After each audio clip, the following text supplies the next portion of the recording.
morning, everyone. Myself and Dr. Vidya today will take you through an interesting presentation which says Beyond Science, the Art of Being a Family Physician. Now, despite the enormous advances in the science of medicine, the interpersonal encounter between the patient and the physician still remains the keystone of medical care. And this interpersonal encounter can be probably considered the art of medicine. And this was realized long time back when Sir William Osler mentioned that it is more important to know what patient has the disease than what disease the patient has. So what is our role as a family physician? It is very well depicted in the Wonka tree, which categorizes into 6 categories, which is seen here, but all of this is dependent on the 3 main key features, which is the root of the tree, which mentions the attitude of the physician, where the physician has the values, the ethics. The science is the physician updated with the latest knowledge. And third, it's a contextual science. So in what context are we treating the disease is important. Moving on to the qualities of an ideal doctor, the patient perspective. So let's explore what the patient thinks is in quality of an ideal doctor. Every patient wants a thorough and knowledgeable doctor, but it is also important that we are honest about knowledge gaps. I tell you this because we all know as family physicians, the width of our knowledge is more than the depth. So we don't know what patient would walk in next. So it is important that we know everything, but may not be in that depth. But it is also seen that it is appreciated if you accept the knowledge gaps and be honest about it. Listens to the patient. Now, listening again means that both what the patient is telling you up front about what he has come to you with, and it is also important to pick up the nonverbal cues, which means that if a patient is looking worried, what is the body language of the patient is walking in the chamber with? So that needs to be addressed as a physician. Empathetic. Now, empathetic is often confused with sympathy, but empathy essentially means that if you're putting yourself into the patient's shoes and understanding what the patient's problem is, that gives a better understanding of a problem and a more satisfactory consultation. Being forthright. To give you an example, in a case of breaking bad news, when you're breaking bad news regarding a cancer or diabetes, it is very important to provide the correct information, keeping in mind other things. We should not be hiding any information from the patient. And last but not the least, it is every individual demands respect. So it is a good idea not to be judgmental and give that respect to each patient that comes in. So are we different? Yes, we are, because we are the physicians who are closest to the people, because we have the deep connection, we care with compassion. And we, with our interpersonal skills, can often dissect out this kind of a tangled mass of difficulties, which so often we see it forms the core of functional disease and sometimes magnifies the symptoms of any organic disease that we see. So all that we've talked about till now, how do we simplify it and how do we implement it in our day-to-day practice? 3 simple things we have to remember. One is we have to use time as a tool. So keeping all these things in mind, it is important that we fit it into that 10-minute consultation and as well as make it a satisfactory consultation. And how do we overcome these hindrances and go ahead? We have to elicit the ideas, concerns, and the expectations. Now, by ideas, we mean the beliefs or the opinion. Again, to give you an example, if a patient walks in with fever, now what is the patient thinking he has? He may be having a fever, but he thinks it is dengue. It may not be, so it is our responsibility to explain it to him. Concerns, again, is worries. Worries meaning that suppose a patient comes in with a dry cough for 2 months, but when you ask him that, is there anything else bothering you with the cough? He just might be thinking that it is a tuberculosis that worries him because his friend or a relative has got it, or a cancer which his uncle is suffering from. So if we don't address it, then the patient is not satisfied out of the consultation room. And finally, the expectations, which is the hidden agenda with which the patient has come. So if a patient comes in with fever and has to travel in 2 days, so the patient is expecting an antibiotic out of you. So antibiotic may not be required because it's a viral upper respiratory infection, but that is the agenda, and it is again our responsibility to explain it. So we can really make the difference if we have unraveled this hidden agenda and take it forward. So now we will just show you a video in which we will not talk about the history much because we all know how to do it. We're just going to show how we have elicited the ideas, concerns, expectations. So we'll show you the full video first, and then we would show you it in parts, mentioning where is the idea, where is the concern, and where is the expectation. All right, so shall we go ahead? Blood test? What blood test would you want to do? Well, I wanted to do that test because I thought that will help to identify my fever. So, yeah. Sorry, I didn't get you. Which test would you want to do? Oh, I wanted to check for HIV test. You look worried. And HIV. Why do you want to do an HIV test? Well, doctor, I've been having the fever, and I've done a lot of tests, and all the tests have come negative. But I had a dengue infection 6 months ago, during which time I had a blood transfusion.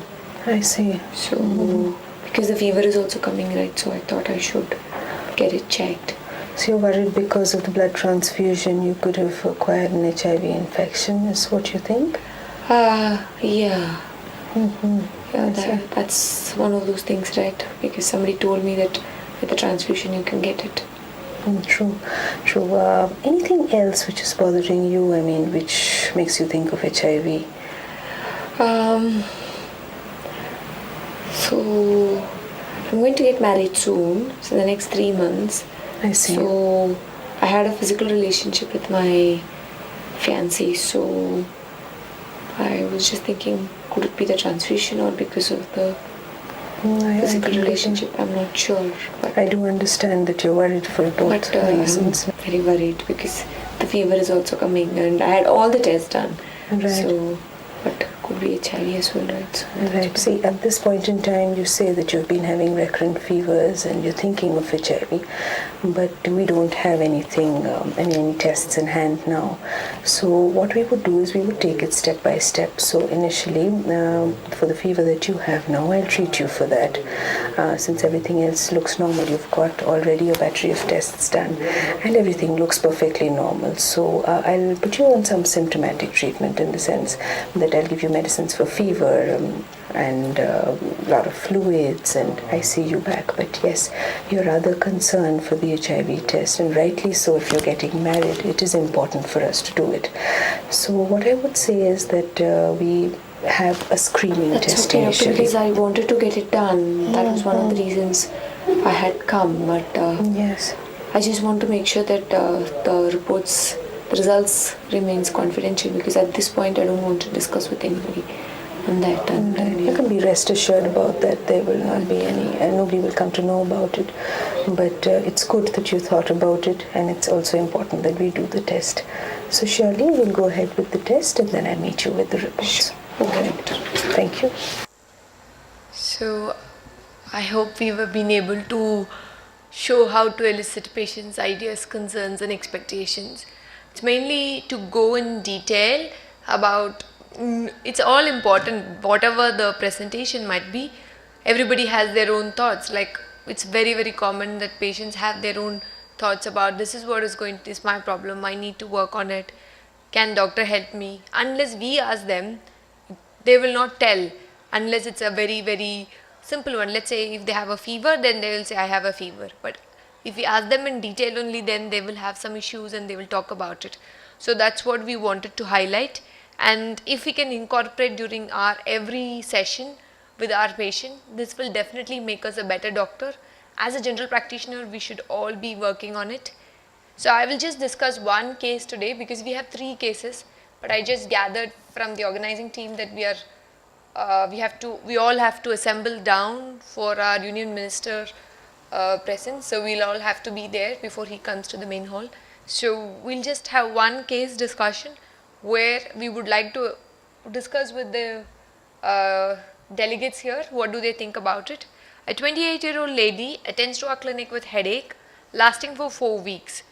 No associated upper respiratory tract symptoms, no trauma, no vomiting, no eye symptoms. She got married recently, 3 months back. She works as a school teacher. She denies any stresses at work. Cycles are regular. Last menstrual period was a week ago. No history of smoking and alcohol. Our examination is perfectly fine. So this is a lady who comes to the clinic with these symptom of headache. How do we go from here? Using our technique of ICE, ideas, concerns and expectation. So putting the question back to our patients, asking them what do they think could be the cause of the headache, because we have ruled out all the organic causes, right? We know that there is nothing sinister sitting there which is causing the headache, but she is suffering, that's why she is here in the clinic. So we need to ask her what brings her to the clinic, what she thinks is the problem, and then if we explore her concern, we will be definitely able to address her problem much better. It is so simple to write analgesics and tell her take this medicine, and also it's easy to tell, right? You need to relax, take a deep breath, do some breathing exercises and have a break. These are the good things we can quickly say and send them out of our consultation room. But we wanted to be a different doctor, so we wanted to show that as a family doctor we can do much better compared to just writing a prescription, few medicines and handing it back to them, which doesn't solve the problem. She's going to come back to you again or go to another doctor because her ideas were not addressed. So she's going to go back to another doctor, and at the end of the day patient is not treated properly. So from our side it is very, very important to emphasize that explore the patient's ideas and we will be able to perform well and treat our patients well. And this was one of the real life scenarios. So the patient came, revealed that she's been having issues at home. As ma'am was correctly telling, there has been some issues with domestic violence. We do ignore it during our consultation. Unless we unravel it, it will not come back again. And she's going to go through more trauma by not revealing it. So this is what we wanted to highlight. We do have few more cases, but because of our lack of time, we have to go towards the end of the slide. So I'll request Dr. Roshni to come back again and go through the summary points. Thank you. Right, so as rightly pointed out by Vidya, so the take-home points from this presentation would be that understanding the ideas, concerns and expectations lead to a successful consultation. It is only good communication that can help to elicit ICE, and we as family physicians, we deal with uncertainty in our day-to-day practice. So this is one thing that will help us to deal with uncertainty. And at the end, yes, it avoids us doing unnecessary tests and treatment. So finally, addressing the ICE ensures that it is a patient-centered consultation and doctor satisfaction. So that is what we had to say. Thank you so much.